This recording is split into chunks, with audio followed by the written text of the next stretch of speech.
Welcome back. જોઈએ છે સમાચાર. જીવનમાં જોખમી મોતની સવારી સાળંગપુર રોડ પર ગજબજાની મુસાફરી વિડીયો થયો વાયરલ. બોટાદ શહેરના સાળંગપુર રોડ પર જીવનમાં જોખમે કરનાર આવતી મુસાફરીના ચોંકાવનારી દ્રશ્ય આવ્યું છે. તુફાન ગાડીમાં સમક્ષતા કરતા અનેક ગણા મુસાફરો ઠાંસીને ભરવામાં આવ્યા છે હોવાનું વિડીયો સ્પષ્ટ જોવા મળી રહ્યો છે. માત્ર ગાડીની અંદર જ નહીં પરંતુ ગાડીની ઉપર લગેજ સ્ટેજ માલ સામાન તેમને ઉપર બાઇકો ઉપર પણ લોકો બેસાડીને આવ્યા હોય તેવું જોવા મળ્યું છે. જાણે માનવી જીવનનો કોઈ મૂલ્ય જ ન હોય તેવી સ્થિતિ સર્જાઈ છે.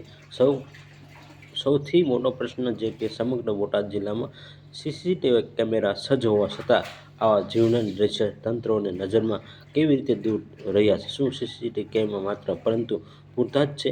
બીજી બાજુ પ્રાદેશિક વાહન વ્યવહાર કચેરી આરટીઓ ટ્રાફિક પોલીસની કામગીરી સામે પણ અનેક સવાલો ઊભા થાય છે. જાહેરમાં ખુલ્લા માર્ગો ચાલી રહ્યા છે, આવા ગંભીર બેદરકારી અધિકારીઓની નજરે કેમ નથી પડતો?